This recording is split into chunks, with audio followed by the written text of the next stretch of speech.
Hi everyone, this is Shannon from theirishscrapper.com, and today I have my March team make and take project.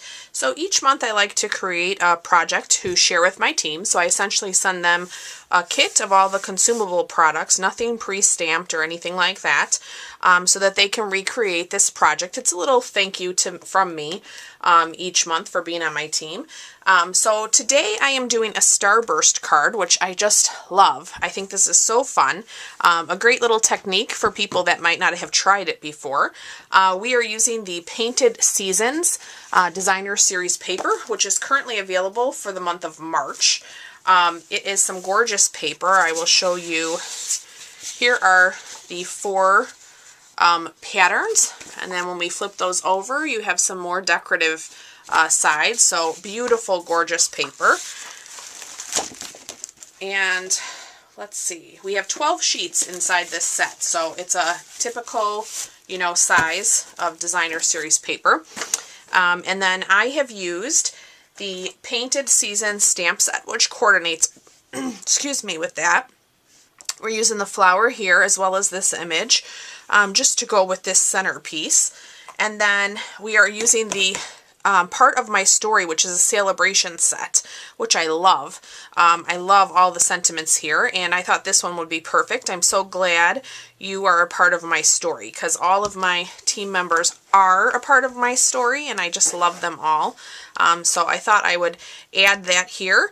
And then we're using some Poppy Parade to really just make that pop. So let's go ahead and jump in. We'll start with the pieces for the Starburst. So what I've done is I have cut the Designer Series paper into 4 pieces, and I'm going to set these here because I've done a couple. 4 pieces of 2 by 6, and then I'm going to cut them on a diagonal, which will give me 2 pieces to use, and we'll use the front and back side. So let me show you how easy this is. Once you have your Designer Series paper trimmed, we're just going to lay it in our trimmer, and we're going to have this corner in the track and this corner in the track.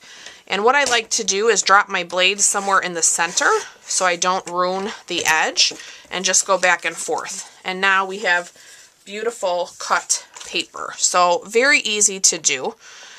We are going to use this paper, and then hopefully, based on how we cut it, which you'll see, whoops, oh, did I not get that all the way through? See, I got talking. Ah! Hold on here.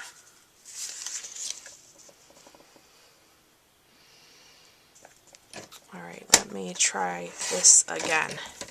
Holy moly, that was scary.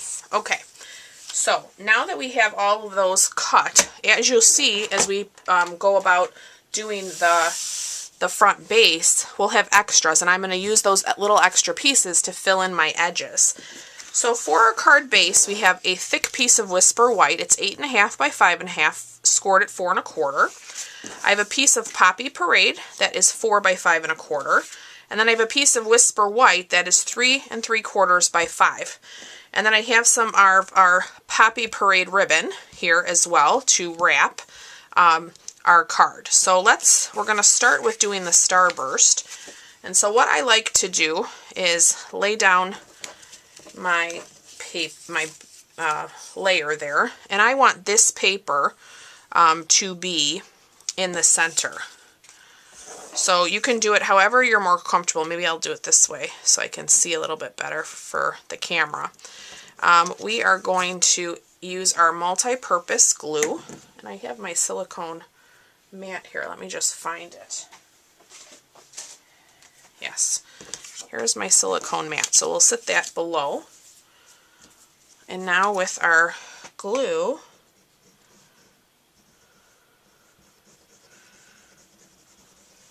we're going to go ahead and add that. And so I want this directly in the center. I would have liked to have moved that. That's okay. It'll be fine. That's why I sometimes turn it. It's kind of hard to see when you're on camera here. Okay, so I'm going to line up my paper. You kind of want to set out your pattern first. So we're going to go with that. We're going to go with this. We're going to go with that. Let's see here. I'm going to go with this one. We'll bring in this one.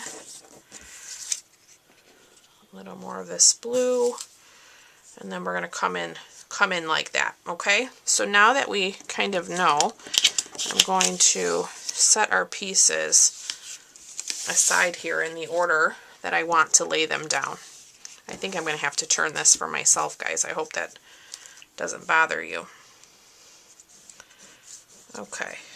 And so you can make your gap or separation between pieces as big as you'd like. So we're going to give ourselves a nice amount of space there.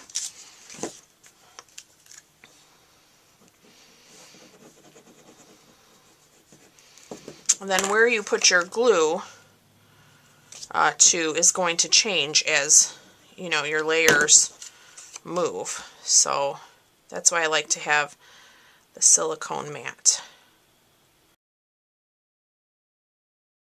I like using the multi-purpose glue because it's forgiving. You have a little bit more time to adjust your layer in case, you know, you set it down, it's not straight, the gap isn't big enough, you know, whatever it may be. So if you wanted, you could just leave your white edge as well. You know, there's nothing wrong with that little edge there. You could totally do that. So what we're going to do is, now that we have these stuck, hopefully, I am going to flip this over. I'm going to use one of my old scissors, and I am going to trim this away. This one reminds me of our old succulent set, if you've been familiar with Stampin' Up. It's so pretty. You have Christmas paper in here as well, more of a holiday. Very nice. Okay, so see? So now I'm going to take a look. I think, let me figure out which piece it is. I think it's this one. And I think I'm going to, yeah, add a little piece of this in here. So maybe I'll take that one to the edge. I think I will. So I'm going to add some glue here. So this is completely up to you. You can kind of handle this however you want. And I think I'm just going to finish off that edge with this little piece. And then we will cut that. Cut the excess off.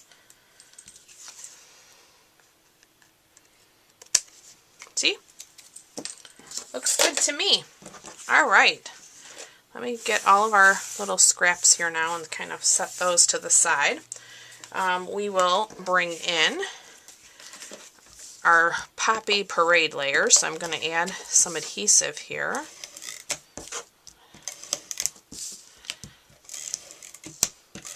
Let me roll some of this back.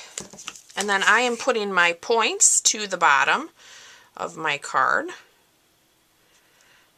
I think my team is going to enjoy this project. All right, so now I'm going to add adhesive all the way around. And then we're going to lay our ribbon down.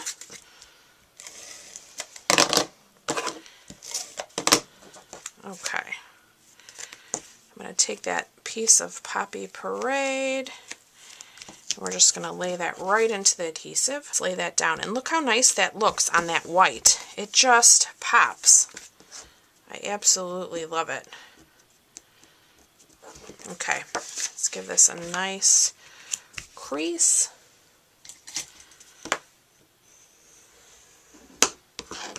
Very good. Let's grab our big shot. So I'm going to use our rectangle stitched shapes. This is the second rectangle in the large version of rectangles there in the center. So we'll run that through. This is where we're going to put our sentiment and our flower. That's all we need our big shot for. So we will pop that out. I have a piece of scratch paper here. And let's go ahead, lay this down. We're going to stamp in our Poppy Parade our sentiment. I'm so glad you are a part of my story. And then I'm going to stamp that towards the top. Let me pull this in. I just want to be sure I'm straight. Looks good. Okay, so now we're going to open our Grapefruit Grove, and we're going to use the beautiful flower that is the flower here in this designer series paper. We're going to stamp that with the Grapefruit Grove. This is a distinctive stamp, so you get beautiful lines in the image. It's just gorgeous. And then we have a little stamp in here. Let me show you. It's got little kind of stars, and we're going to do that as our center in Early Espresso, just to give it a nice pop of color to kind of go ahead with that designer series paper. And then we're going to grab some dimensionals. I'm going to put a bunch on here because we want it to be nice and sturdy. I'm going to put 6. I'm going to grab some glue dots. You might even want to use your liquid glue here. I'm going to go ahead and put a few on the back of this bow, and then we're going to add that bow here to the front of our card. And I think I'll do an envelope. I hadn't done my envelope for my original one yet, but I do love to do the flower. So I think it's so pretty. I think we'll do another one on the corner of our envelope, and this time we'll do a full one. Look at that. Look how pretty those lines are. These distinctive stamps are just amazing. They're so cool. Alright, and we're going to put those in the center. I just love it. I love it. So I do hope you guys have enjoyed today's project. My team, of course, will come and see the video so that they can follow along and make their projects. If you have considered joining Stampin' Up!, now is the time. We are still in celebration, so it's an amazing value. You can join the team just for the discount, or join, to do your own business, whatever you would like to do. But the starter kit right now, you can choose $175 worth of product for $99 plus tax. It's free shipping. You can get a lot of products for $175. So if you're interested in that, I'd love to have you on my team. I will put a link in the description of the video for you to learn more, and you can find a full supply list of the products used in today's video there as well. And I look forward to being back with you guys real soon. Thanks so much for watching. Bye-bye.